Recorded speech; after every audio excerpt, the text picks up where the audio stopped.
personnage d'Hellboy, le démon au grand cœur et aux cornes limées, a été créé en 1993 par le dessinateur Mike Mignola.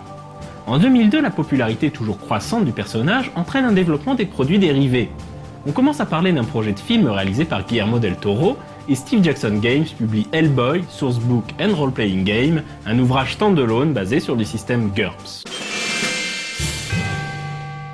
Le monde d'Hellboy est grosso modo le nôtre, mais les créatures surnaturelles des mythes et légendes sont bien réelles. Dans le vide entre les mondes, le dragon à 7 têtes, l'Ogdrujaad, attend son heure pour réduire la création à néant.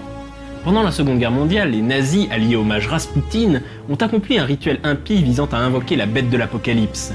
La créature, un bébé rouge comme un slip de torero et doté d'une main de pierre, est trouvée par des soldats alliés qui le baptisent Hellboy et l'élèvent pour en faire un défenseur de l'humanité.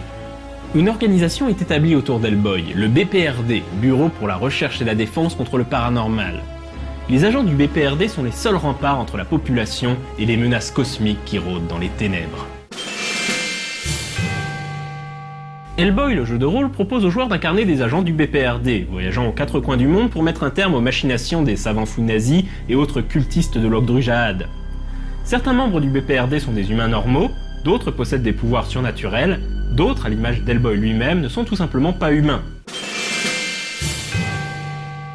Comme on l'avait vu avec le jeu de rôle du Disque Monde, le système GURPS met l'emphase sur les avantages et défauts qui vont caractériser le personnage, ce qui encourage à développer le background du personnage pour justifier ses différents traits de personnalité. Un personnage de GURPS est défini par un nombre de points.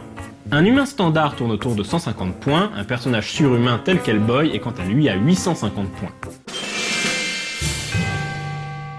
Pour rappel, GURPS utilise un système de jeu basé sur des jets de 3D à 6 faces. Le joueur lance ses 3D et doit obtenir moins que le seuil de réussite, c'est-à-dire le score de la compétence qu'il cherche à utiliser. Par exemple, s'il veut escalader le mur d'enceinte d'une vieille église hantée par des vampires, il va utiliser sa compétence escalade. Disons qu'il possède un score de 11 en escalade, il doit obtenir moins de 11 sur ses 3D pour réussir sa grimpette. Le jeu de rôle Hellboy contient également des règles simplifiées pour l'usage de la magie ou des super-pouvoirs. Signé par la même équipe responsable du jeu de rôle du Disque Monde, Hellboy le jeu de rôle est tout aussi soigné et sympathique, et malgré son format en apparence rikiki, il y a vraiment tout ce qu'il faut là-dedans pour se lancer dans une carrière au BPRD, à condition d'avoir également les albums et les BD de Mignola à portée de main en guise de sourcebooks. A noter que le jeu de rôle est sorti juste après la publication de l'album Le Ver Conquérant, et du tout premier tome de la série spin-off BPRD. Le jeu ne prend donc pas en compte tous les bouleversements que le monde d'Hellboy a connus depuis lors. Les fans souriront également en voyant que parfois les auteurs du jeu de rôle se sont fourvoyés quant aux motivations de certains personnages dont la vraie nature a été révélée entre-temps dans le comics. Une mise à jour du livre aurait donc été bienvenue, surtout que chacun des albums de BPRD peut à lui seul inspirer une campagne. Le fléau des grenouilles en particulier ferait une campagne incroyable. Le bon côté des choses, c'est qu'avec ce petit livre, vous avez toutes les clés en main et il ne tient qu'à vous de relever le défi. Quant à moi, je vous dis à dans 2 semaines, et d'ici là, jouez bien!